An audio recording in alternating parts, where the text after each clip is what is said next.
இதுவரைக்கும் ஈரான் காணாத ஒரு தாக்குதலை எங்களிடமிருந்து கண்டுகொள்ளும், அது மிகப்பெரிய பேரழிவு தரக்கூடிய ஒன்றாக இருக்கும் என்பதுதான் அமெரிக்க அதிபர் டொனால்ட் ட்ரம்பினுடைய வார்த்தை பயன்பாடாக இருக்கிறது. இந்த சந்தர்ப்பத்தில் தான் எங்களுடைய தலைவரை இலக்கு வைத்ததை ஒரு காலம் நாங்கள் ஏற்றுக்கொள்ள முடியாது என்று சொல்லிவிட்டு ரெட் லைன் எல்லாத்தையும் தாண்டினதுக்கு பிறகு அதற்கான விலையையும் அவர்கள் தான் கொடுக்க வேண்டும் என்று சொல்லக்கூடிய முகமது பாகர் கலிபாப் மேலதிகமாக என்ன சொல்றாருன்னா, நீங்கள் கெஞ்சி கேட்கிற அளவுக்கு உங்கள் மீது கடுமையான தாக்குதல்களை தொடருவோம் என்று சொல்லி ஒரு மிக கடுமையான எச்சரிக்கையை முகமது கலிபாப் பாராளுமன்ற சபாநாயகர் விடுத்திருக்கிறார் என்பதை அவதானிக்க முடிகிறது.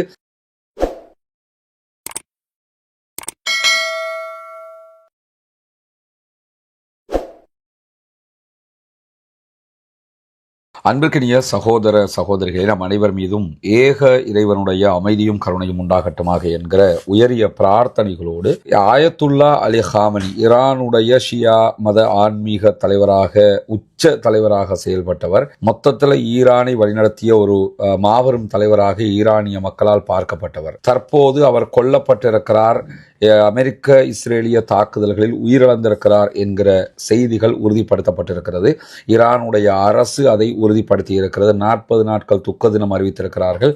எதிர்வருகிற 7 நாட்கள் மொத்தமாக ஆயத்துல்லா அலி ஹாமனிக்காக அரச விடுமுறையும் விடுக்கப்பட்டிருக்கிறது. இப்படியான ஒரு சூழல்ல சற்று முன்பதாக அமெரிக்க அதிபர் டொனால்ட் ட்ரம்ப் வெளியிட்டிருக்கக்கூடிய ஒரு அறிவிப்புல என்ன சொல்றாருன்னா, IRGC ஈரானுடைய இஸ்லாமிய புரட்சிகர காவலர் பிரிவு அமெரிக்காவினுடைய தளங்கள் மேல கடுமையான தாக்குதல்களை நடத்த போகிறோம், பேரழிவு தரக்கூடிய தாக்குதல்களை நடத்த போகிறோம் என்கிற அறிவிப்பை விடுத்திருக்கிறார்கள். அப்படியான ஒரு தாக்குதல்களை அவர்கள் நடத்துவார்களாக இருந்தால் அவர்களுக்கு எதிராக படுபயங்கரமான இதுவரைக்கும் நடத்தாத ஒரு தாக்குதலை நாங்கள் நடத்துவோம் என்கிற ஒரு எச்சரிக்கையை அமெரிக்க அதிபர் டொனால்ட் ட்ரம்ப் சற்று நேரத்துக்கு முன்பதாக அவருடைய சோசியல் ட்ரூத் என்கிற சமூக ஊடக பக்கத்திலே வெளியிட்டிருக்கிறார். இதுவரைக்கும் ஈரான் காணாத ஒரு தாக்குதலை எங்களிடமிருந்து கண்டுகொள்ளும், அது மிகப்பெரிய பேரழிவு தரக்கூடிய ஒன்றாக இருக்கும் என்பதுதான் அமெரிக்க அதிபர் டொனால்ட் ட்ரம்பினுடைய வார்த்தை பயன்பாடாக இருக்கிறது. இந்த சந்தர்ப்பத்தில் தான் அமெரிக்க அதிபர் டொனால்ட் ட்ரம்ப் இந்த கருத்துக்களை சொல்லி ஒரு சில நிமிடங்களுக்குள்ளாகவே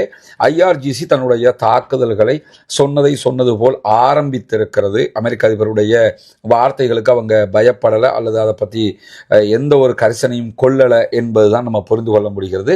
குறிப்பாக மத்திய கிழக்கில் இருக்கக்கூடிய 27 அமெரிக்க தளங்கள் மீது தாக்குதல் நடத்துகிறது IRGC என்கிற செய்திகள் வெளியாகி இருக்கிறது. 6th வேவ் 6ஆம் கட்ட அலை தாக்குதலாக தற்போது நடத்தப்படுகிறது. குறிப்பாக மத்திய கிழக்கில் தோஹா கத்தர் மேல அவங்க தாக்குதல்களை ஆரம்பித்திருக்கிறார்கள். தோஹாவில் வெடிச்சத்தங்கள் கேட்கிறது என்கிற தரவுகளை அல் ஜசீரா தற்போது வெளியிட்டுக் கொண்டிருக்கிறது. அதே போன்று அபுதாபி, துபாய் உள்ளிட்ட பகுதிகளிலும் வெடிச்சத்தங்கள் கேட்டுக்கொண்டிருக்கிறது.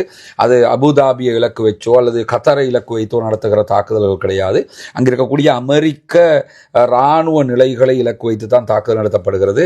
தற்போது ஆயத்துல்லா அலி ஹாமனி கொல்லப்பட்டிருக்கக்கூடிய இந்த நிலையில ஈரானுடைய படைகள் உச்சமாகவே தாக்குதல்களை நடத்துவதற்கான வாய்ப்புகள் இருக்கிறது என்பதை நம்ம புரிந்து கொள்ள முடிகிறது. அந்த அடிப்படையில் தான் தற்போது ஈரானுடைய IRGC இந்த தாக்குதல்களை நடத்த ஆரம்பித்திருக்கிறார்கள். மத்திய கிழக்கில் 27 அமெரிக்க நிலைகள் மீது இந்த தாக்குதல்கள் தொடரும் என்று அறிவித்திருப்பது மட்டுமல்லாமல் இஸ்ரேல் அதே போன்று பிராந்தியத்தில் இருக்கக்கூடிய அனைத்து நிலைகள் மீதும் இந்த தாக்குதல்கள் ஏவுகணை மற்றும் ட்ரோன் தாக்குதல்கள் தொடரும் என்று சொல்லி IRGC தற்போது அறிவித்திருக்கிறது.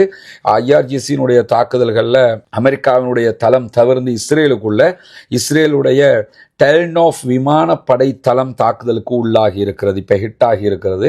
அதே போன்று டெல்லவிவில் இருக்கக்கூடிய ஹக்கிரியா என்கிற பகுதிகளில் இஸ்ரேலுடைய இராணுவத்தின் கட்டளை தலைமையகம் இருக்கிறது.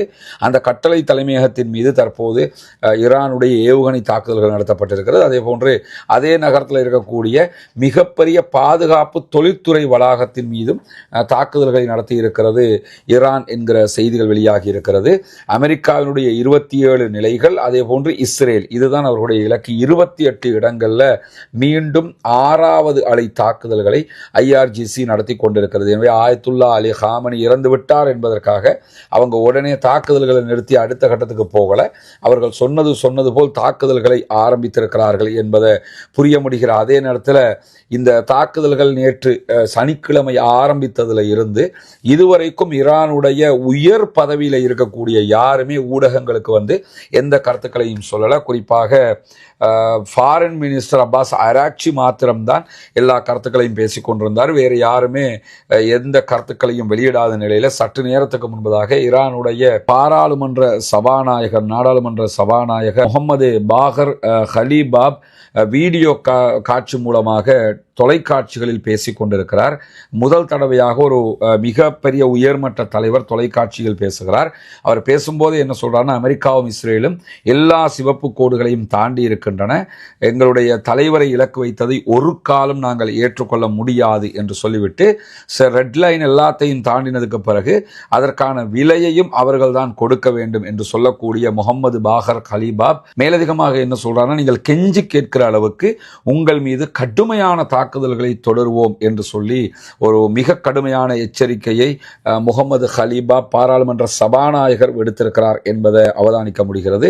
அதை தாண்டி நீங்க பாத்தீங்கன்னா, நேற்றைய தினம் இஸ்ரேல் ஈரானுடைய பெண்கள் மகளிர் கல்லூரி ஒன்றின் மீது நடத்திய தாக்குதல்களில் கொல்லப்பட்ட மாணவிகளுடைய எண்ணிக்கை இதுவரைக்கும் 148 உயர்ந்திருக்கிறது. 148 அப்பாவி பிள்ளைகள் அந்த தாக்குதல்களில் கொல்லப்பட்டிருக்கிறார்கள் என்கிற கவலைக்குரிய செய்திகள் வெளிவந்திருக்கிறார்.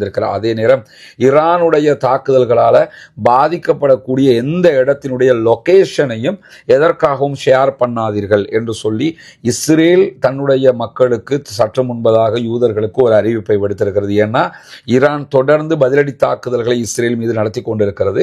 நீங்கள் லொகேஷனை ஷேர் பண்ணும்போது அந்த லொகேஷனுக்கே அட்டாக் பண்ணுவதற்கான வாய்ப்புகள் இருக்கிறது. எனவே தாக்குதல்கள் நடத்தப்படும் போது அதனுடைய காட்சிகள், புகைப்படங்கள், வீடியோக்களை சமூக வலைதளங்களை பகிராதீங்க. அதே போன்று லொகேஷனை எதற்காகவும் பகிராதீங்க. ஈரான் சைபர் வகைகளில் நம்மளை கண்காணித்து கொண்டு இருக்கிறது, சைபர் அட்டாக்குகள் நடப்பதற்கும் வாய்ப்புகள் இருக்கிறது என்கிற எச்சரிக்கைகளையும் இஸ்ரேல் சற்று முன்னால் விடுத்திருக்கிறது.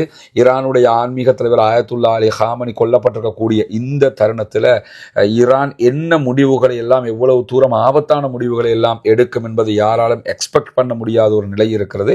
எனவே உச்சகட்ட பதிலடி தாக்குதல்களை கண்டிப்பாக ஈரான் வழங்கும். அதற்கு எதிராக இஸ்ரேலும் அமெரிக்காவும் அதே போன்று அதைவிட கடுமையான தாக்குதல்களை கூட ஈரான் மீது நடத்துவதற்கான வாய்ப்பு இருக்கிறது. ஆனாலும் ஈரான் பின்வாங்காது என்கிற செய்திகளை தற்போது ஈரானுடைய பாராளுமன்ற சபாநாயகர் சொல்லியிருக்கிறார். முதல் தடவையாக ஊடகங்களுக்கு வந்திருக்கக்கூடிய ஒரு பெரிய உயர்மட்ட தலைவராக அவர் பார்க்கப்படுகிறார்.